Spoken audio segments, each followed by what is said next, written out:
তো মেরাজের আলোচনার মধ্যে দুইটা পার্ট আছে, একটা হচ্ছে ইসরা আর একটা কি মেরাজ। প্রথমে আমরা জানবো ইসরা সম্পর্কে। ইসরা মানে কি? ইসরা এর শাব্দিক অর্থ হচ্ছে রাতে ভ্রমণ করা, রাতের কোন একটা অংশে ভ্রমণ করাকে বলা হয় ইসরা। স্কলারগণ বলেছেন, ইমামগণ বলেছেন যে কি মোট কথা হচ্ছে রাতের ভ্রমণকে বলা হয় ইসরা। তাহলে ইসরা কাকে বলে? এর পারিভাষিক সংজ্ঞা হচ্ছে যে মিন মক্কা ইলা বাইতুল মাকদিস, মক্কা থেকে বাইতুল মুকদ্দাস পর্যন্ত রাসূল সাল্লাল্লাহু আলাইহি ওয়াসাল্লাম রাতের একটি অংশে যে জিবরিল আলাইহিস সালামের সঙ্গে সফর করেছেন, এটাকেই বলা হয় ইসরা। এরপর মেরাজ। মেরাজ শব্দটি এসেছে আসলে উরুজ থেকে। উরুজ মানে হচ্ছে ঊর্ধ্বগমন, উপরের দিকে ওঠা। তাহলে এটা মেরাজ নামে পরিচিত। মেরাজ কাকে বলে? মেরাজ হচ্ছে মিন বাইতুল মাকদিস ইলাস সামাওয়াতিল উলা, বাইতুল মুকদ্দাস থেকে আসমানের দিকে রাসূল সাল্লাল্লাহু আলাইহি ওয়াসাল্লাম উঠেছেন। এরপর সুম্মা ইলা সিদরাতিল মুনতাহা, এরপরে সিদরাতুল মুনতাহায়, সুম্মা লিকা বিল্লাহি সুবহানাহু ওয়া তাআলা, এরপর আল্লাহর সাথে দিদার, আল্লাহর সাথে সাক্ষাৎ পর্যন্ত, এটাকেই বলা হয় মেরাজ। এখন আমরা দ্বিতীয় নম্বর পয়েন্টে এসে আলোচনা করব মেরাজের আগে নবী করিম সাল্লাল্লাহু আলাইহি ওয়াসাল্লামের কিছু অবস্থা। মেরাজের আগের পরিস্থিতিটা কেমন ছিল? রাসূল সাল্লাল্লাহু আলাইহি ওয়াসাল্লাম মেরাজ সংঘটিত হয়েছিল আসলে হিজরতের 1 বা 1.5 বছর আগে। তখন এমন একটা ক্রিটিক্যাল সময় ছিল যে রাসূল সাল্লাল্লাহু আলাইহি ওয়াসাল্লাম মক্কায় সবাইকে দাওয়াত দিচ্ছেন, তেমন কেউ কবুল করছে না, উল্টা নির্যাতন করা হচ্ছে। রাসূল সাল্লাল্লাহু আলাইহি ওয়াসাল্লাম চলে গেলেন তায়েফের ময়দানে। সেখানে গিয়ে তিনি দ্বীনের দাওয়াত দেওয়ার জন্য চলে গেলেন। কিন্তু তায়েফবাসী রাসূল সাল্লাল্লাহু আলাইহি ওয়াসাল্লামকে দাওয়াতের বিনিময়ে তাকে পাথরের আঘাত দিয়ে জর্জরিত করেছে। পাথরের আঘাতে রাসূল সাল্লাল্লাহু আলাইহি ওয়াসাল্লাম রক্তাক্ত হয়ে গিয়েছেন। রাসূল সাল্লাল্লাহু আলাইহি ওয়াসাল্লাম এমনভাবে নির্যাতিত হয়েছেন যে আয়েশা রাদিয়াল্লাহু তাআলা আনহা জিজ্ঞেস করলেন, ইয়া রাসূলুল্লাহ, আপনার জীবনে কি উহুদের চাইতেও কঠিন কোনো সময় এসেছিল? রাসূল সাল্লাল্লাহু আলাইহি ওয়াসাল্লাম বলেছেন, হ্যাঁ আয়েশা, আমার জীবনে তায়েফের ময়দানের অবস্থাটা এমন ছিল, উহুদের চাইতেও বেশি নির্যাতন আমাকে করা হয়েছে। সুবহানাল্লাহ। তায়েফেরই কথা ভেবে কাঁদে শুধু দুনয়ন, এমন দরদি পেতে কাঁদে মন অনুক্ষণ। ঠিক না? এই তায়েফের ময়দানের কথাগুলো যখন আমরা পড়ি, হাদিসগুলো যখন আমরা পড়ি, তখন আমাদের চোখের পানি ধরে রাখতে পারি না, এমনভাবে রাসূল সাল্লাল্লাহু আলাইহি ওয়াসাল্লাম নির্যাতিত হয়েছিলেন। তো সেই সময় রাসূল ব্যথিত হয়ে, অন্তরে বড় ব্যথা। আবার সেই সময় রাসূল সাল্লাল্লাহু আলাইহি ওয়াসাল্লাম আবার তার প্রিয়তমা স্ত্রী খাদিজা রাদিয়াল্লাহু তাআলা আনহাকে হারিয়েছেন। প্রিয় চাচা আবু তালেবকে তিনি সেই বছর হারিয়েছেন। সেই বছরটাকে বলা হয় আমুল হুজুন, তথা দুঃখের বছর, কষ্টের বছর। রসুলের প্রিয়তমা স্ত্রীও দুনিয়াতে থেকে চলে গেলেন।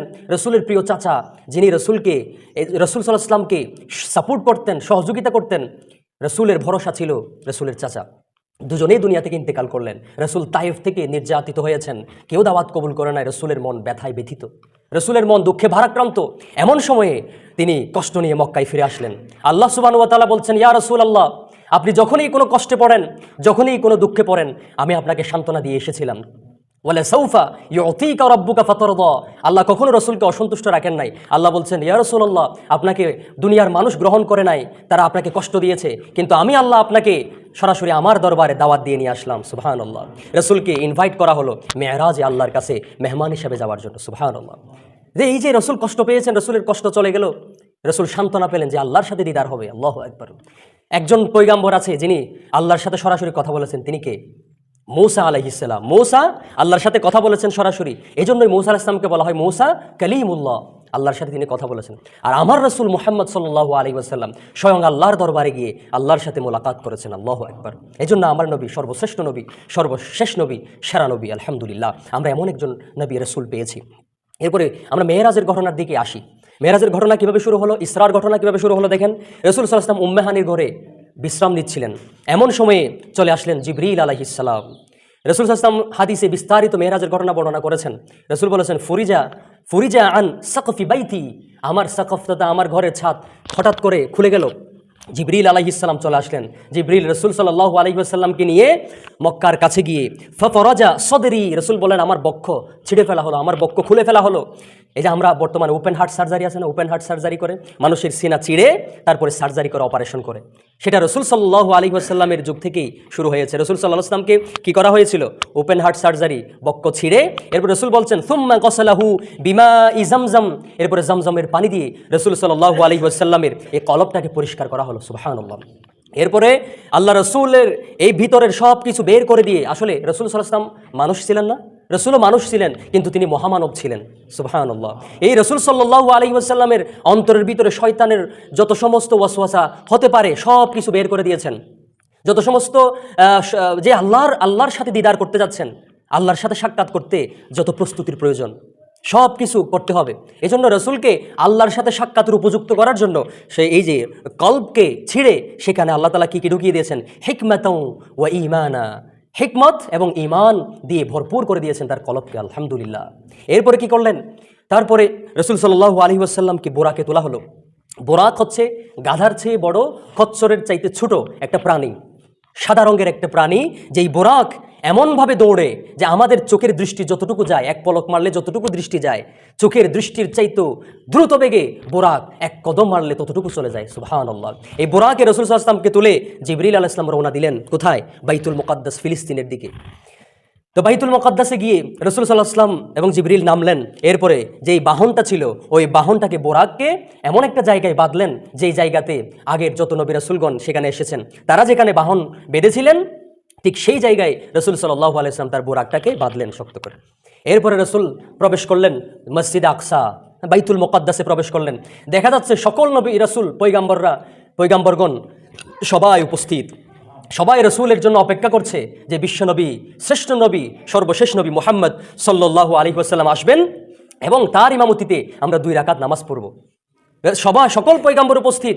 এমন সময় রসুল সাল্লাল্লাহু আলাইহি ওয়াসাল্লামকে ইমামতির আসনে এগিয়ে দেওয়া হলো। রসুল সাল্লাল্লাহু আলাইহি ওয়াসাল্লাম ইমামতির আসনে গিয়ে রসুল ইমামতি করলেন, 2 রাকাত নামাজ পড়লেন এবং তার পিছনে সমস্ত পয়গাম্বররা নামাজ পড়লো। এখান থেকেই প্রমাণিত হয় আমার নবী হচ্ছেন সর্বশ্রেষ্ঠ এবং সর্বসেরা নবী। সুবহানাল্লাহ।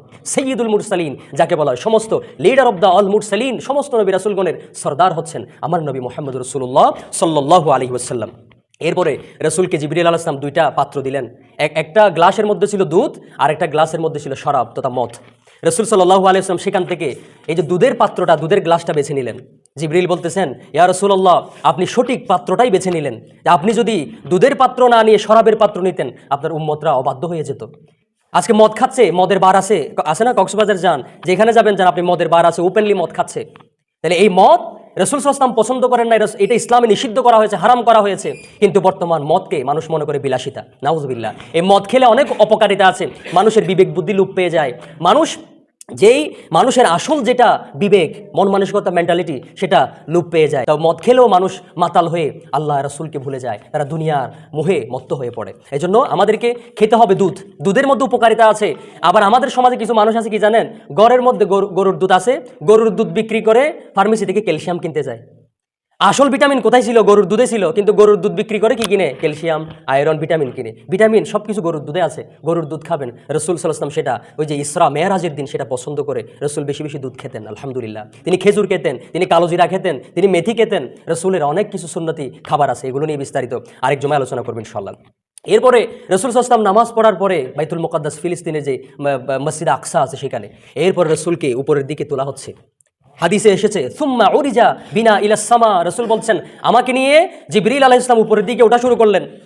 উপরের দিকে উঠতে প্রথম আসমান কয়টা? 7টা। এই প্রথম আসমানের দরজায় গিয়ে নক করলেন জিবরিল আলাইহিস সালাম।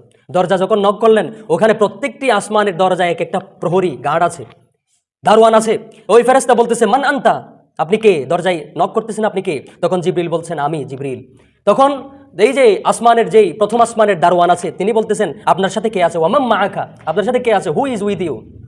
বলছেন জিবরিল বলছেন আমার সাথে আছে সর্বশ্রেষ্ঠ নবী, সর্বশেষ নবী মুহাম্মদ রাসূলুল্লাহ সাল্লাল্লাহু আলাইহি ওয়াসাল্লাম।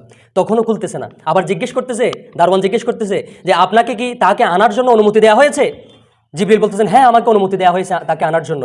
তখন প্রথম আসমানের দরজা খুলে দেওয়া হলো। প্রথম আসমানে ওঠার সাথে সাথে রাসূল সাল্লাল্লাহু আলাইহি ওয়াসাল্লাম দেখতে পেলেন সেখানে আদম আলাইহিস সালাম, আমাদের পিতা আদম আলাইহিস সালাম সেখানে আছেন। আদম আলাইহিস সালামের সাথে সাক্ষাৎ হলো। আদম আলাইহিস সালাম সাক্ষাৎ হওয়ার পরে তিনি বিশ্বনবী মুহাম্মদ সাল্লাল্লাহু আলাইহি ওয়াসাল্লামের সাথে কুশল বিনিময় করলেন এবং তাকে ওয়েলকাম করলেন এবং তাকে দোয়া করে দিলেন। সুবহানাল্লাহ। এরপরে তিনি রাসূল সাল্লাল্লাহু আলাইহি ওয়াসাল্লাম এবং জিবরিল দেখতে পেলেন আদম আলাইহিস সালাম ডান দিকে তাকিয়ে হাসতেছেন, বাম দিকে তাকালে কাঁদতেছেন। তখন রাসূল জিজ্ঞেস করলেন জিবরিল, আদম আলাইহিস সালাম ডান দিকে তাকালে হাসতেছে আর বাম দিকে তাকালে কান্না করতেছেন কেন? বলে যে আপনি দেখতে পাচ্ছেন এই যে ডান দিকে যত মানুষ আছে এগুলো হচ্ছে বনি আদম, তারা সবাই জান্নাতি। সুবহানাল্লাহ। এই জন্য ডান দিকে দিকগুলোর দিকে তাকানোর সাথে সাথে আদম আলাইহিস সালাম হাসতেছেন। বাম দিকে যারা আছে সবাই জাহান্নামী। এই জাহান্নামীদের দেখে আদম আলাইহিস সালাম কান্না করতেছেন। এই জন্য আসলে জান্নাতি জাহান্নামী এটা আল্লাহ তাআলা আগে থেকে জানে। আমরা কি জান্নাতি হব নাকি জাহান্নামী হব সব কিছু কে জানে? আল্লাহ জানে। মানুষ, আমি যদি একটা মেশিন বানাই, মেশিনটা কীরকম কাজ করবে মেশিনের মালিক জানে, ঠিক কিনা? ঠিক তেমনি আমাদেরকে যিনি সৃষ্টি করেছেন তিনি জানেন আমি কি হব। আমি যত বড় আলেম হই না কেন, যত বড় আবেদ, যত বড় বুজুর্গ হই না কেন, ইন্তেকালের আগে যদি আমি আল্লাহকে অস্বীকার করে ফেলি, নাউযুবিল্লাহ, তখন আমার সব কিছু বরবাদ, সব আমল বরবাদ। এজন্য আমলের অহংকার কখনো করবেন না। এমনও হতে পারে যে হঠাৎ করে আপনি কাফের হয়ে গেছেন। রাসূল বলেছেন না, এমন একটা সময় আসবে সকালে মুমিন থাকবে, বিকালে কাফের হয়ে যাবে। এই জন্য বলা হয় ইন্নামাল আমরু বিল খাওয়াতিম, মানুষের সর্বশেষ যেই আমলগুলো হয় ওগুলো নিয়েই নির্ভর করবে সে জান্নাতি নাকি জাহান্নামী। এরকম অনেক নজির দেখেছি, মানুষ সারা জীবন ভালো আমল করেছে, জীবনের শেষ পর্যায়ে এমন একটা কাজ করছে আল্লাহ নারাজ হয়ে গেছে, যার কারণে সে জাহান্নামে গেছে। এই জন্য আমলের বড়াই কখনো আমরা করবো না।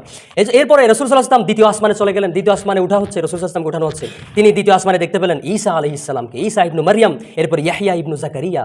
ইয়াহইয়া আলাইহিস সালাম এবং ঈসা আলাইহিস সালামকে দেখতে পেলেন, দুজনেই ছিল খালাতো ভাই। এরপরে তৃতীয় আসমানে উঠানো হলো রাসূল সাল্লাল্লাহু আলাইহি ওয়াসাল্লাম। প্রত্যেক আসমানে কিন্তু অনুমতি নেওয়া হচ্ছে। প্রত্যেক আসমানের দরজায় নক করার পরে জিজ্ঞেস করতেছে আপনি কে? আমি জিবরিল। আপনার সাথে কে আছে? মুহাম্মদ সাল্লাল্লাহু আলাইহি ওয়াসাল্লাম। তাকে কি আনার জন্য অনুমতি দেওয়া হয়েছে? হ্যাঁ, অনুমতি দেওয়া হয়েছে। প্রত্যেক আসমান এভাবে অনুমতি সাপেক্ষে। এই জন্য বলি, কারো বাড়িতে যখন যাবেন অনুমতি নেবেন। এখন তো আমাদের একটা বদ অভ্যাস আছে, কারো বাড়িতে সালাম না দিয়ে, অনুমতি না দিয়ে ঢুকে পড়ি। হয়তো ওখানে মা বোনেরা থাকতে পারে, বেপরদা থাকতে পারে, আমি আরেকজনের বাড়িতে যাচ্ছি, কেমনে অনুমতি ছাড়া যায়? আগে নিয়ম হচ্ছে দরজা ডান পাশে দাঁড়িয়ে আপনি সালাম দিবেন, আসসালামু আলাইকুম ওয়া রাহমাতুল্লাহ। একবার সালাম দিলেন, উত্তর পাচ্ছেন না, আবার সালাম দিবেন, আসসালামু আলাইকুম ওয়া রাহমাতুল্লাহ। আবারও কোনো উত্তর নাই, কোনো রেসপন্স নাই। তৃতীয়বার আবার সালাম দিবেন, আসসালামু আলাইকুম ওয়া রাহমাতুল্লাহ। রাসূল বলেছেন 3 বার সালাম দেওয়ার পরেও যদি উত্তর না দেয়, তোমরা ঢুকে যাইও না, তোমরা চলে আসো। কারণ কারো বাড়িতে আপনার এমনি প্রবেশ করার কোনো অনুমতি নাই। ইসলাম সেটাকে নাজায়েজ করে দিয়েছে। কিন্তু আমরা একজনের বাড়িতে আরেকজন এমনি অনুমতি ছাড়াই ঢুকে পড়ি, পাকঘরে ঢুকে পড়ি। সুতরাং ইসলাম শিখিয়েছে আমাদেরকে ভদ্রতা, ম্যানার্স, ডিসিপ্লিন। ইসলামের মতো ভদ্র একটা ধর্ম পৃথিবীতে আর কোনো ধর্ম নাই। এই জন্য বলি ইন্নাদ-দীনা ইনদাল্লাহিল ইসলাম, আল্লাহর কাছে একমাত্র মনোনীত Islam is the complete code of life. সুতরাং দেখেন, রাসূল তৃতীয় আসমানে গেলেন, সেখানে দেখতে পেলেন ইউসুফ আলাইহিস সালাম। আল্লাহু আকবার। ইউসুফ আলাইহিস সালাম এমন পয়গাম্বর ছিলেন, আল্লাহ তাআলা তাকে কদ উতিয়া শাতরাল হুসন, তাকে আল্লাহ তাআলা পৃথিবীতে যত সৌন্দর্য আছে এর ভিতরে অর্ধেক সৌন্দর্য আল্লাহ তাআলা ইউসুফ আলাইহিস সালামকে দিয়েছিলেন। সুবহানাল্লাহ। এই জন্য তো ইউসুফের প্রেমে পাগল হয়ে গিয়েছিল সবাই। ইউসুফ আলাইহিস সালাম এমন সুন্দর ছিলেন, এমন সুন্দর চেহারার অধিকারী ছিলেন। এরপরে চতুর্থ আসমানে রাসূলের সাথে দেখা হলো ইদ্রিস আলাইহিস সালামের সাথে, পঞ্চম আসমানে হারুন আলাইহিস সালামের সাথে, ষষ্ঠ আসমানে মূসা আলাইহিস সালামের সাথে, এরপরে সপ্তম আসমানে গিয়ে দেখা হলো আমাদের জাতির পিতা ইব্রাহিম আলাইহিস সালামের সাথে। ইব্রাহিম আলাইহিস সালাম সপ্তম আসমানে কোথায় ছিলেন? মুসনিদান যহরাহু ইলাল বাইতুল মামুর, তিনি বাইতুল মামুর নামে একটা ফেরেশতাদের কাবা, ফেরেশতাদের কিবলা আছে, ফেরেশতারা সেখানে তাওয়াফ করে। আমাদের কাবা হচ্ছে আমাদের কিবলা, যেটা সৌদি আরবে মক্কায় আছে, কাবা আমাদের কিবলা। এই কাবার সোজা সপ্তম আসমানে ফেরেশতাদের একটা কাবা আছে, সেটার নাম কি? বাইতুল মামুর। ওই বাইতুল মামুর কেমন একটা বিষয় দেখেন, সেখানে প্রত্যেক দিন কুল্লা ইয়াউমিন ৭০,০০০ মালাক, প্রতিদিন ৭০,০০০ ফেরেশতা সেখানে তাওয়াফ করে। সুবহানাল্লাহ, ৭০,০০০ ফেরেশতা তাওয়াফ করে প্রতিদিন। এবং রাসূল বলছেন লা ইয়াউদুনা ইলাই, একবার যারা তাওয়াফ করার চান্স পায়, দ্বিতীয়বার কিয়ামত পর্যন্ত তারা সেখানে তাওয়াফ করার সুযোগ পাবে না। সুবহানাল্লাহ। এর মাধ্যমে কি বুঝতে পারলেন? আল্লাহর এত ফেরেশতা আছে যা গোনার বাইরে, অগণিত। ৭০,০০০ করে ডেইলি তাওয়াফ করে, একবার যারা ঢুকে কিয়ামত পর্যন্ত আর তারা ঢোকার সুযোগ পায় না। তার মানে আল্লাহর কত ফেরেশতা আছে দেখেন। এই জন্য দুনিয়াতে অনেকে সৈন্য আর এই যে বাহিনীর বাহাদুরি করে, কিন্তু আল্লাহর বাহিনী যারা আছে, জাইশুল্লাহ, আল্লাহর সৈন্যবাহিনী হচ্ছে ফেরেশতা। ফেরেশতা যদি দুনিয়াতে নামিয়ে দেওয়া হয়, পৃথিবীতে কারো সাধ্য নাই। বদরের যুদ্ধে বিজয় লাভ করেছিল, আল্লাহর ফেরেশতারা সাহায্য করছিলেন না? আল্লাহর ফেরেশতা দিয়ে আমি মনে করি বাংলাদেশে যে বিজয় হয়েছে, এখানেও হয়তো আল্লাহ তাআলা সেভাবে সাহায্য করেছেন। না হলে এত বড় একটা স্বৈরাচারকে, যারা স্বৈরাচারী কায়দায় দেশ চালিয়ে মানুষের উপর জুলুম করেছিল, আমরা তো চিন্তা করছিলাম যে কি এই সরকারকে কেউ পতন করতে পারবে না, মনে হয় সারা জীবন এই সরকারই থাকবে। কিন্তু আল্লাহর কি ফয়সালা দেখেন, এই স্বৈরাচার পতন হয়েছে, এমনকি দেশ থেকে পালিয়ে যেতে বাধ্য হয়েছে। সুবহানাল্লাহ। এইভাবে আল্লাহর বিজয় যদি আসে, পৃথিবীতে এই বিজয়কে কেউ ঠেকিয়ে দিতে পারে না, থামিয়ে দিতে পারে না। এরপরে দেখেন সপ্তম আসমানে ইব্রাহিম আলাইহিস সালামের সাথে দেখা। ইব্রাহিম আলাইহিস সালাম সেখানে একটা আমল শিখিয়ে দিয়েছেন। বলছেন আল্লাহ রাসূল সাল্লাল্লাহু আলাইহি ওয়াসাল্লামকে বলছেন যে আপনি আপনার উম্মতদেরকে আমার সালাম পৌঁছিয়ে দিবেন। সুবহানাল্লাহ। আপনি আমার সালাম পৌঁছিয়ে দিবেন। এরপরে মনে রাখবেন যে কি জান্নাতের জায়গাগুলো হচ্ছে সুগন্ধময়। এবং তিনি একটা কথা বলেছেন যে জান্নাতের গাছপালা হচ্ছে গিরাসাহা সুবহানাল্লাহ ওয়ালহামদুলিল্লাহ ওয়ালা ইলাহা ইল্লাল্লাহ ওয়াল্লাহু আকবার। জান্নাতের গাছ হচ্ছে এগুলো গাছপালা। এক নাম্বার কি? সুবহানাল্লাহ, আলহামদুলিল্লাহ, লা ইলাহা ইল্লাল্লাহ, আল্লাহু আকবার। এই জিকিরগুলো যত করতে থাকবেন, ততই জান্নাতের মধ্যে আপনার ঘর নির্মাণ হবে, জান্নাতের জায়গা আরও বেশি বড় হবে। সুবহানাল্লাহ। এই জন্য বেশি বেশি জিকির করবেন। এই জিকিরটা ইব্রাহিম আলাইহিস সালাম শিক্ষা দিলেন। তাহলে আমাদেরকে বেশি বেশি কি পড়তে হবে? সুবহানাল্লাহ, আলহামদুলিল্লাহ, লা ইলাহা ইল্লাল্লাহ, আল্লাহু আকবার। এই জন্য একটা হাদিস আছে, কালিমাতান খফিফাতান আলাল লিসান সাকিলাতান ফিল মিজান হাবিবাতান ইলার রহমান। দুইটা বাক্য আছে যেগুলো মুখে উচ্চারণ করা খুব সহজ, আল্লাহর কাছে খুব প্রিয়, মিজানের পাল্লায় খুব ভারী। এই দুটা বাক্য হচ্ছে সুবহানাল্লাহি ওয়া বিহামদিহি ওয়া সুবহানাল্লাহিল আযীম। এই দুটা বাক্য বেশি বেশি পড়বেন, মিজানের পাল্লায় আপনার আমলের পাল্লা ভারী হয়ে যাবে। সুবহানাল্লাহ, সুবহানাল্লাহি ওয়া বিহামদিহি ওয়া সুবহানাল্লাহিল আযীম। এরপরে রাসূল সাল্লাল্লাহু আলাইহি ওয়াসাল্লাম চলে যাচ্ছেন সপ্তম আসমানের উপরে সিদরাতুল মুনতাহা। সিদরাতুল মুনতাহা মানে শেষ প্রান্ত, একদম শেষ সীমা। এই সীমা এমন একটা সীমা, এখানে একটা বড়ই গাছ আছে, হাদিসে এসেছে ওই বড়ই গায়ে বৃক্ষের পাতাগুলো হচ্ছে হাতির কানের মতো অনেক বিশাল বিশাল, এবং বৃক্ষগুলো এই যেই ফলগুলো আছে এগুলো বড় বড় মটকার মতো। এটা এমন একটা স্টেশন, এমন একটা সীমা, উপরের কেউ নিচে আসতে পারে না, নিচের কেউ উপরে যেতে পারে না, কোনো ফেরেশতা এই স্থান অতিক্রম করতে পারে না। এই সিদরাতুল মুনতাহায় গেলেন। এরপরের পরবর্তী ঘটনা সংক্ষেপে বলতেছি যে ফাআউহাল্লাহু ইলাইয়া মা আউহা। রাসূল বলেছেন আল্লাহ তাআলা আমাকে অনেক কিছু জানিয়েছেন, এর মধ্যে একটা উপহার দিয়েছেন। ফাফারাদা আলাইয়া 50 সালাতান ফি কুল্লি ইয়াউমিন ওয়া লাইলা। আল্লাহ তাআলা আমাকে দিন রাত 50 ওয়াক্ত নামাজ ফরজ করে দিয়েছেন। সুবহানাল্লাহ। এই মেরাজের প্রথম নাম্বার আমল হচ্ছে, প্রথম নাম্বার বিষয়, গুরুত্বপূর্ণ বিষয় হচ্ছে 50 ওয়াক্ত নামাজ দিয়েছিলেন রাসূল সাল্লাল্লাহু আলাইহি ওয়াসাল্লামকে। ঘটনাটা সামনে আসতেছে। এরপরে 50 ওয়াক্ত যখন নামাজ দেয়া হলো, তিনি খুশি হয়ে চলে আসতেছেন। এমন সময় আমরা বলেছি মূসা আলাইহিস সালামের সাথে কোন আসমানে দেখা হয়েছিল? ষষ্ঠ আসমানে। মূসা আলাইহিস সালামের কাছে যখন আসলেন, মূসা জিজ্ঞেস করলেন, ইয়া রাসূলুল্লাহ, আপনাকে কি উপহার দিয়েছেন আল্লাহ তাআলা, কি দিয়েছেন? তখন রাসূল সাল্লাল্লাহু আলাইহি ওয়াসাল্লাম বলছেন, আমাকে 50 ওয়াক্ত নামাজ দেওয়া হয়েছে। তখন মূসা আলাইহিস সালাম বলছেন, ফাসআলহু তাখফিফ, আপনি যান আল্লাহর কাছে গিয়ে আরেকটু কমাই নিয়ে আসেন। 50 ওয়াক্ত নামাজ আপনার উম্মতরা পড়তে পারবে না, কারণ আমার উম্মত যারা ছিল বনি ইসরাইল, মূসা আলাইহিস সালাম বলছেন আমার যারা কওম আছে বনি ইসরাইল, কদ বালাউতু বনি ইসরাইল, আমি বনি ইসরাইলদেরকে অনেক পরীক্ষা করছি, তারাও এরকম নামাজ পড়তে পারতো না, আপনার উম্মতরাও পারবে না, আপনি একটু কমিয়ে নিয়ে আসেন।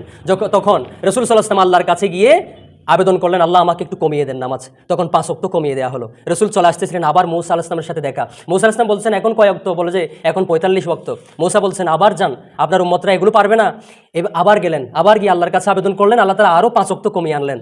এরপর আবার দেখা আসার সময় মূসা আলাইহিস সালাম বলছেন এখন কয় ওয়াক্ত? বলে যে 40 ওয়াক্ত। না, আবার যান, আরও কমায় আনেন, আপনার উম্মতরা এগুলো পারবে না। এভাবে যেতে যেতে যেতে যেতে এক সময় সর্বশেষ 5 ওয়াক্ত অবশিষ্ট আছে। 5 ওয়াক্ত নিয়ে যখন চলে আসতেছেন, মূসা আলাইহিস সালাম আবার বলতেছেন, না, আপনার উম্মতরা এই 5 ওয়াক্ত ঠিক মতো পড়তে পারবে না, যান আবার গিয়ে আরও কমায় আনেন। সুবহানাল্লাহ। আসলে কথা সত্য তো, আমরা কি 5 ওয়াক্ত নামাজ ঠিক মতো পড়তে পারতেছি এখন? অনেক মানুষ আছে বলে যে কি আমার 5 ওয়াক্ত নামাজ পড়ার টাইম নাই, বলে যে খেতিকুলা আছে, এই যে ক্ষেত কামার আছে, সংসার নিয়ে ব্যস্ত, ব্যবসা নিয়ে ব্যস্ত, পড়াশোনা নিয়ে ব্যস্ত, চাকরি নিয়ে ব্যস্ত, কেরিয়ার নিয়ে ব্যস্ত, নামাজ পড়ার টাইম নাই। এই যে মূসা আলাইহিস সালাম ঠিকই বলেছিলেন, আপনার উম্মতরা এই 5 ওয়াক্ত নামাজও ঠিকমতো পড়তে পারবে না। তখন রাসূল সাল্লাল্লাহু আলাইহি ওয়াসাল্লাম বলছেন আমার লজ্জা লাগতেছে, বারবার আল্লাহর কাছে যেতে ইচ্ছে করতেছে, লজ্জা লাগতেছে, আমি আর যাব না। তখন আল্লাহ তাআলা ঘোষণা দিলেন, ইয়া রাসূলুল্লাহ, হে আমার প্রিয় রাসূল, প্রিয় হাবিব, আপনাকে বলছি যে আপনার উম্মতরা যদি এই 5 ওয়াক্ত নামাজ ঠিকমতো আদায় করে, আমি তাদেরকে 50 ওয়াক্ত নামাজের সওয়াব দিয়ে দিব। সুবহানাল্লাহ। এই 5 ওয়াক্ত নামাজ ঠিকমতো পড়লে 50 ওয়াক্ত নামাজের সওয়াব 10 গুণ বেশি, প্রত্যেক ওয়াক্তের 10 গুণ বেশি সওয়াব আল্লাহ তাআলা আমাদের আমলনামায় লিখে দিবেন। আলহামদুলিল্লাহ। এরপরে সংক্ষিপ্ত করে বলছি, রাসূল সাল্লাল্লাহু আলাইহি ওয়াসাল্লাম চলে আসলেন কোথায়? মেরাজ থেকে সব কিছু, জান্নাত জাহান্নাম সব কিছু সফর করে তিনি যখন চলে আসলেন দুনিয়ার জমিনে, তারপরে কাফেরদেরকে তিনি মেরাজের সংবাদ দিলেন। রাসূল সাল্লাল্লাহু আলাইহি ওয়াসাল্লাম যখন হেরাম শরীফে, তিনি যখন মক্কার এরিয়ায় হেরামের ভিতরে যখন তিনি চুপচাপ বসে আছেন, তখন আবু জাহেল রাসূলকে গিয়ে বলতেছে, হাল মিন খবর, কোনো সংবাদ আছে, আজকে নতুন কোনো খবর আছে? আসলে আবু জাহেল রাসূলকে টিক্কারি মেরে বলছিল এটা, যে আমাদের সমাজে এরকম কিছু মানুষ আছে না, রাসূলকে এভাবে বলছে যে প্রতিদিন তো রাসূল এক একটা আয়াত আল্লাহর বাণীগুলো পৌঁছায়। আবু জাহেল টিক্কারি মেরে বলতেছে যে আজ হন খবর আছে নে, আজকে কি হইবে, আজকে কিছু নতুন হন খবর আছে নে, এলা কিছু মানুষের মস্কারি করে না হয়। আবু জাহেল এইভাবে বলতেছে আজকে কোনো খবর আছে? রাসূল বলতেছে অবশ্যই আছে। বলতেছে কি? রাসূল বলতেছেন আজকে একটা চমৎকার আশ্চর্যজনক একটা ঘটনা ঘটেছে। আমাকে রাতের বেলায়, রাতের একটা সামান্য অংশে আল্লাহ তাআলা আমাকে মসজিদে হারাম থেকে মসজিদে আকসা পর্যন্ত ভ্রমণ করালেন, কিন্তু মসজিদে হারাম থেকে মসজিদে আকসা যেতে আসতে 15 দিন সময় লাগে। অথচ আল্লাহ তাআলা রাতের সামান্য একটা অংশে রাসূলকে চোখের পলকে মসজিদে আকসা পর্যন্ত ভ্রমণ করালেন। যখন রাসূল এই কথা বললেন যে আমাকে আল্লাহ তাআলা রাতের বেলায় মসজিদে হারাম থেকে মসজিদে আকসা পর্যন্ত নিয়ে গেলেন, সেখান থেকে আমি উপরে উঠে জান্নাত জাহান্নাম আল্লাহর সাথে দেখা করে নামাজ নিয়ে আসলাম, এই বিস্তারিত ঘটনা যখন বলছে, আবু জাহেল বলছে কি বলো এসব, এগুলো কি আসলে সত্য? রাসূল বলছে অবশ্যই সত্য। বলে যে আমি তাহলে তোমার কওম যারা আছে সবাইকে ডাকতেছি, আমার কওম সবাইকে ডাকতেছি, তাদের সামনে কি তুমি বলতে পারবা এসব আজে বাজে কথাগুলো, কি তুমি বলতে পারবা? নাউযুবিল্লাহ। সে আবু জাহেল নিজেই দায়িত্ব নিয়ে নিছে। ইসলাম আসলে তারা মনে করছে এটা অপপ্রচার, কিন্তু সেটাই প্রচারণা হয়ে যাচ্ছে। সুবহানাল্লাহ। ইসলামের বিপক্ষে যারা অপপ্রচার চালাবে সেটাই ইসলামের জন্য কল্যাণ হয়ে যাবে, সেটাই প্রচার হয়ে যাবে। যেভাবে এক সময় রাসূলকে গণক পাগল বলা হয়েছিল, হজের সময় যখন সবাই আসছে তখন কাফেররা বলতেছে সবার এই যে তাবুতে তাবুতে গিয়ে বলে দাও অমুক একটা পাগল আসছে মোহাম্মদ নামে, নাউজুবিল্লাহ, ওর কাছে কেউ যাইও না। সবাইকে যখন প্রচার করে দিল তখন সবাই বলতেছে হজ করি আর না করি, উমরা করি আর না করি, আগে মোহাম্মদ ওই পাগলটাকে দেখতে যেতে হবে, নাউজুবিল্লাহ। সবাই রসুলের ঘরের সামনে লাইন ধরে দাঁড়িয়ে আছে। তাহলে যখন রসুলের কাছে গেল, রসুলকে যখন চেহারা দেখলো, সুন্দর চেহারা, সুন্দর কথা, কোরআনের বাণীগুলো যখন শুনলো, তখন গণহারে সবাই ইসলাম কবুল করলো, সুবহানাল্লাহ। তাহলে কাফের মুশরিক ইসলাম পরিপন্থীরা যতই অপপ্রচার করুক, সেটা ইসলামের জন্য প্রচার হয়ে যায়, সুবহানাল্লাহ। এরপরে দেখেন আবু জাহেল সবাইকে ডেকে নিয়ে আসলো। এখন রসুল সাল্লাল্লাহু আলাইহি ওয়াসাল্লাম সবাইকে এই ঘটনাটা বলে দিলেন যে আমাকে এভাবে বিস্তারিত ঘটনা তিনি খুলে বললেন। এরপর রসুলের সবচেয়ে কাছের একজন মানুষ ছিল আবু বকর। আবু বকরকে ডেকে আনা হলো, বলে যে তোমার এই সাথী, তোমার বন্ধু কি বলতেছে এগুলো দেখো তো। বলে যে তোমার বন্ধু এই ঘটনাগুলো বলতেছে। আবু বকরকে এই সংবাদ জানিয়ে দেওয়া হলো। আবু বকর বলতেছে যে এই কথাগুলো যদি আমার রসুল মুহাম্মদ সাল্লাল্লাহু আলাইহি ওয়াসাল্লামের জবান দিয়ে বের হয়ে থাকে, আমি মেনে নিলাম এবং মুহাম্মদ সাল্লাল্লাহু আলাইহি ওয়াসাল্লাম সত্যই বলেছে, সুবহানাল্লাহ। এই জন্যই আবু বকরকে বলা হয় আবু বকর সিদ্দিক। সিদ্দিক মানে সত্যবাদী। মেরাজের ঘটনা সবাই বিশ্বাস করুক বা না করুক, আবু বকর বলতেছে আমার রসুল যেহেতু বলেছে সেখানে সন্দেহের কোনো অবকাশ নাই, সেখানে কোনো সন্দেহ নাই, নো ডাউট, কোনো সন্দেহ নাই, আমি মেনে নিলাম, সুবহানাল্লাহ। ইসলামকে এভাবে মেনে নিতে হবে।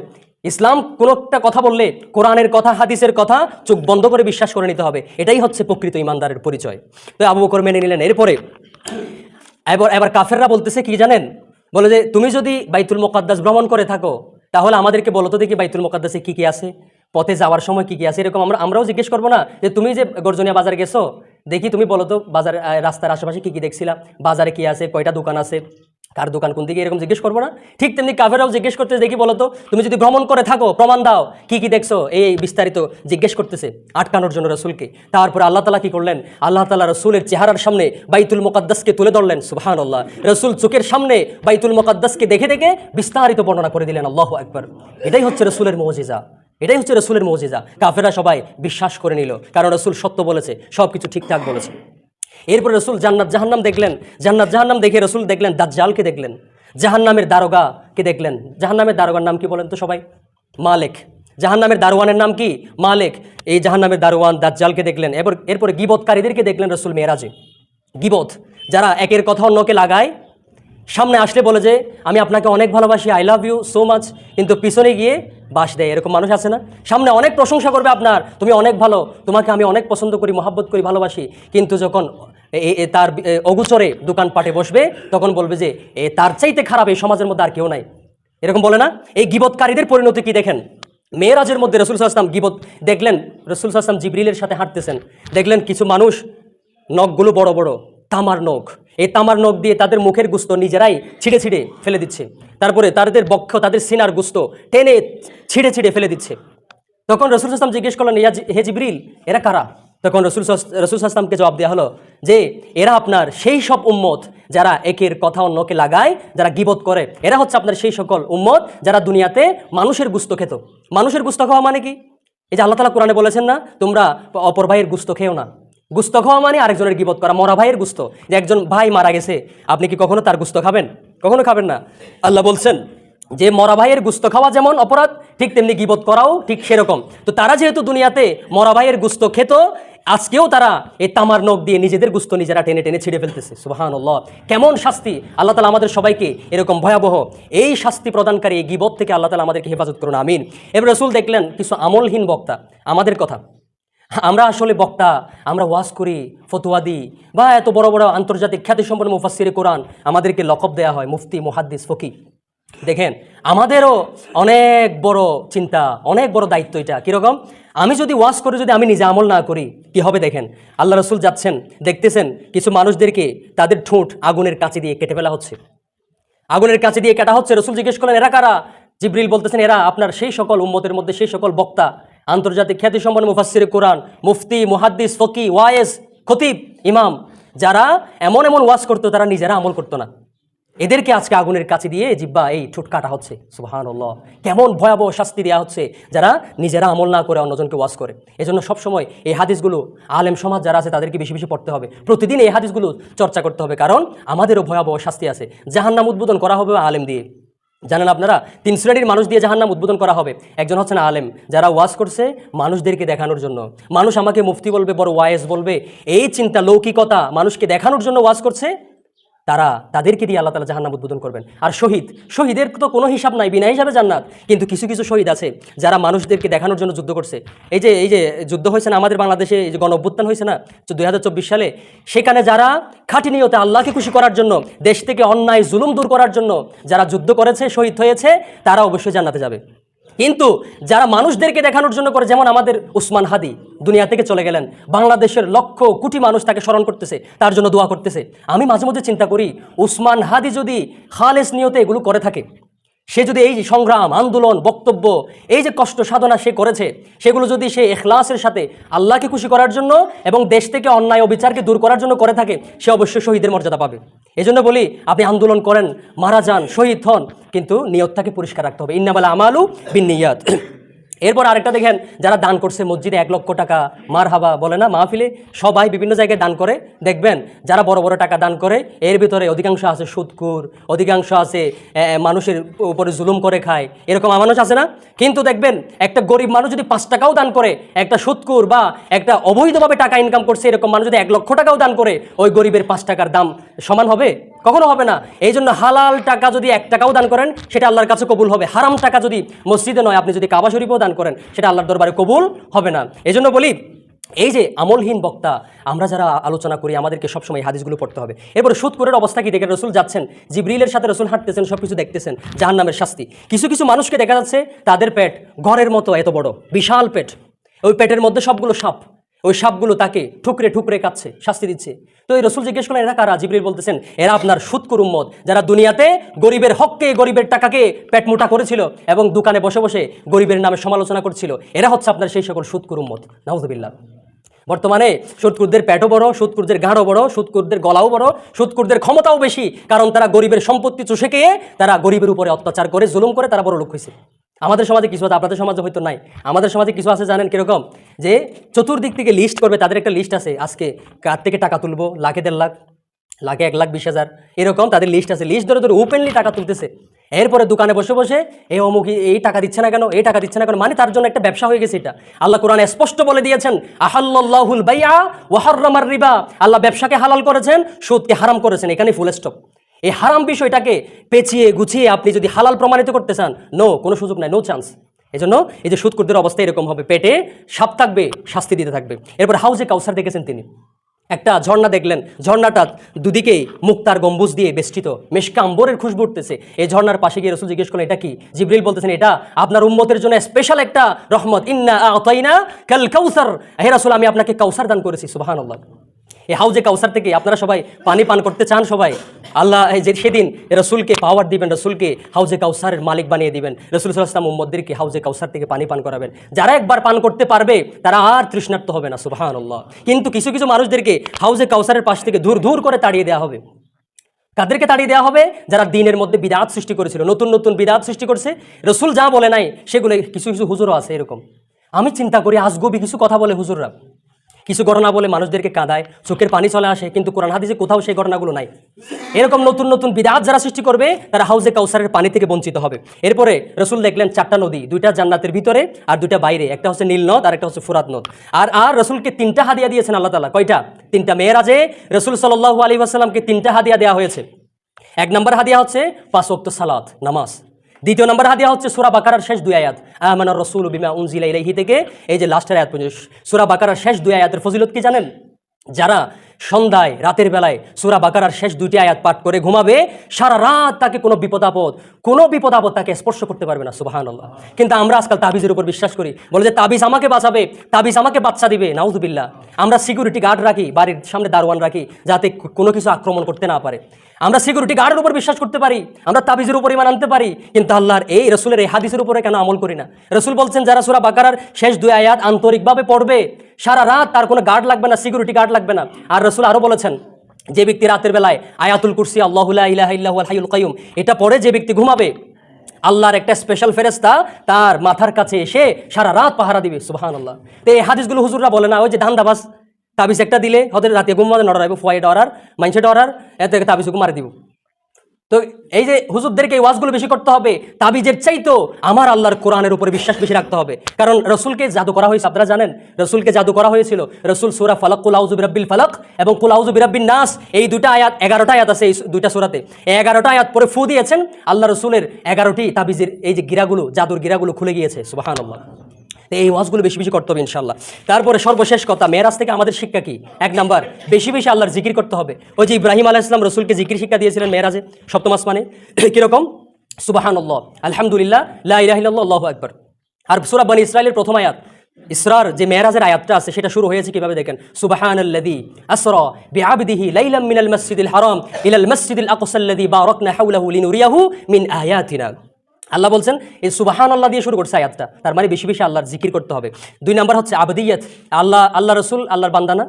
আল্লাহ বলছেন সুবহানাল্লাযী আসরা বিআবদিহি, আব্দুল মানে কি? বান্দা। আল্লাহ রসুল হচ্ছেন আল্লাহর বান্দা এবং আল্লাহর রসুল। আবার অনেকে আমাদের হরা সুন্নি যারা আছে সুন্নি, অনেকে আশিকে রসুল দাবি করে, তারা বলে যে না, আমার রসুল কোনো এই যে মাটির মানুষ হতে পারে না, বান্দা হতে পারে না। তার মর্যাদা তুলতে তুলতে এমন অবস্থানে নিয়ে যায় আল্লাহর সমান নিয়ে যায়। নাউযুবিল্লাহ। যার মর্যাদা তাকে দিতে হবে, আল্লাহর মর্যাদা আল্লাহর, রসুলের মর্যাদা রসুলের, সাহাবাই কেরামের মর্যাদা সাহাবাই কেরামের, আউলিয়াই কেরাম, মাতা পিতার মর্যাদা স্তরে স্তরে আসে না নাই? কিন্তু তারা এমন আশিকে রসুল দাবি করে, আল্লাহর কথা মোটেও নাই, শুধু নবীর কথা এমনভাবে তুলতে। আলী রাদিয়াল্লাহু তাআলা আনহুকে মানে এরকম কিছু আছে শিয়া, আলী রাদিয়াল্লাহু তাআলা আনহুকে রসুলের পর্যায়ে নিয়ে যায়। নাউযুবিল্লাহ। যার মর্যাদা তাকে দিতে হবে। এজন্য আবদিয়াত, আল্লাহ রসুল হচ্ছেন আল্লাহর বান্দা এবং রসুল। তারপরে আরেকটা শিক্ষা, ইন্নাল্লাহা আলা কুল্লি শাইইন কদির, আল্লাহ চাইলে সবকিছু পারে। আল্লাহ সে রাতের একটা সামান্য অংশে আল্লাহ রসুলকে একেবারে মক্কা থেকে বাইতুল মুকাদ্দাস, যেটা 15 দিনের একটা দূরত্ব, এই 15 দিনের দূরত্বের পথ একটাকে সামান্য সময়ে আল্লাহ চাইলে সব কিছু পারেন না? আল্লাহ এখনও চাইলে সব কিছু পারেন, পৃথিবীকে পরিবর্তন করে দিতে পারেন, এখানে সোনালী একটা সমাজ গড়ে দিতে পারেন। ইন্নাল্লাহা আলা কুল্লি শাইইন কদির। এই যে বাইতুল মুকাদ্দাসকে ইহুদিরা দখল করতে চাচ্ছে, আল্লাহ চাইলে এই বাইতুল মুকাদ্দাসকে আবার মুসলমানদের কবজায় দিতে পারেন কি পারেন না? অবশ্যই পারেন। 4 নাম্বার শিক্ষা হচ্ছে নামাজের গুরুত্ব, সালাত। দুনিয়াতে যারা নামাজ পড়বে না, স্পষ্ট ফতোয়া হচ্ছে তারা কখনো মুসলমান হতে পারে না। এমনও ফতোয়া আছে কি জানেন, যারা নামাজ পড়বে না তাদের সাথে সংসার করা জায়েজ নাই, তাদের জানাজা পড়া জায়েজ নাই, তাদের সাথে কোনো ধরনের লেনদেন করা জায়েজ নাই, বেনামাজের রান্নাবান্না খাওয়াও জায়েজ নাই। এমনও অনেক ফতোয়া আছে, অনেক উলামায়ে কেরাম এরকমও বলেছেন। সুতরাং যার নামাজ নাই তার কোনো দিনদারিত্ব নাই। মোট কথা হচ্ছে নামাজ ছাড়া কোনো মুসলমান বলতে পারবেন আমি মুসলমান। আবার খবরের মাঝে নামাজের সাথে হতে কি বিসমিল্লাহি ওয়া আলা মিল্লাতি রাসূলিল্লাহ, সারা জীবন নামাজ না পড়বে বেচারা, অথচ আরা খবরের মাঝে ডেঙ্গাও মারি দিই হতে কি বিসমিল্লাহি ওয়া আলা মিল্লাতি রাসূলিল্লাহ, হতে রসুলের আদর্শের উপরে তোমার ঢুকাই দিয়ে দিয়া, অথচ সারা জীবন নামাজ না পড়ে। রসুলের প্রথম আদর্শ হল কি নামাজ। রসুলের ইন্তিকালের সতী সর্বশেষ যে নসিহত গড়ি গিয়ে আনল কি আসসালাত, নামাজ। তো জীবন নামাজ ন পড়িয়ে ইসলামী আন্দোলন করে অনেকে, অনেক মিছিল মিটিং এতে রসুলের বিরুদ্ধে অনেক কান হইলে হয়তো আমার রসুলের বিরুদ্ধে কেন কথা বলছে মিছিল করিয়ে নেয়, হয়তো জিহাদ বুক টুক ছিঁড়ে দিব আর মার গুলি মার, অথচ জীবনত নামাজ ন পড়ে। নামাজ ন পড়ে হন জিহাদ নাই, নামাজ ন পড়ে হন মানুষের সেবা নাই। আবার অনেকে নির্বাচন আইলে মতো হবে দেখি গরিব দুঃখী মেহনতি মানুষের পরম বন্ধু, আমার নেতার চরিত্র ফুলের মতো পবিত্র, নামাজ নাই এক অক্ত, শয়তানের ভক্ত, গাজাহাই 3 অক্ত, এরকম অনেক আছে। আমাদেরগুলো অনেক ভালো, কিন্তু ওদিক সেদিকে এরকম অনেক নেতা আছে। নির্বাচনের সময় আপনি টুপি দিবেন, নির্বাচনের সময় আপনি নামাজ পড়বেন, এটা কেমন কথা? আমি এমন নেতা বানাবো যারা 5 অক্ত নামাজ ঠিক মতো আদায় করে, ঠিক কিনা?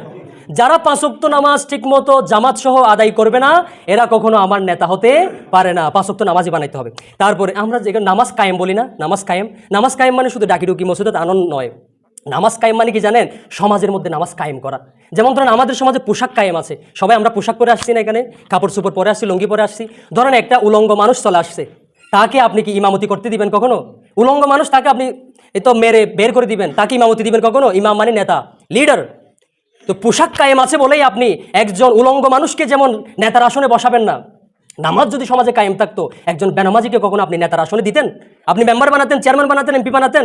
বেনামাজি কখনো আমার নেতা হতে পারে না। আজকে থেকে একটাই স্লোগান হবে, বেনামাজি আমার নেতা হতে পারে না। এরপরে সর্বশেষ শিক্ষা হচ্ছে নবীজির সত্য বলার সাহসিকতা। কাফেররা সবাই দাঁড়িয়ে আছে, সবাই চলে আসছে, রসুল বলতেছেন হ্যাঁ এটাই সত্য, আমার আল্লাহ আমাকে বাইতুল মুকাদ্দাস পর্যন্ত নিয়ে গিয়েছেন, সেখান থেকে মেরাজে নিয়ে গিয়েছেন, এইগুলোই সত্য। রসুল সবার সামনে সত্য বলে দিলেন। কিন্তু আমাদের সমাজে কিছু জাল বর্ণনা আছে, দেখি সবাই মেয়েরাজের সতী রোজা রাখা ফুরিব, ফাতিয়া করা ফুরিব, তারপরে এর কিছু নামাজ পড়া পরে এক্সট্রা কিছু নামাজ পড়া ফুরিব, ইন বেগিন জাল হাদিস।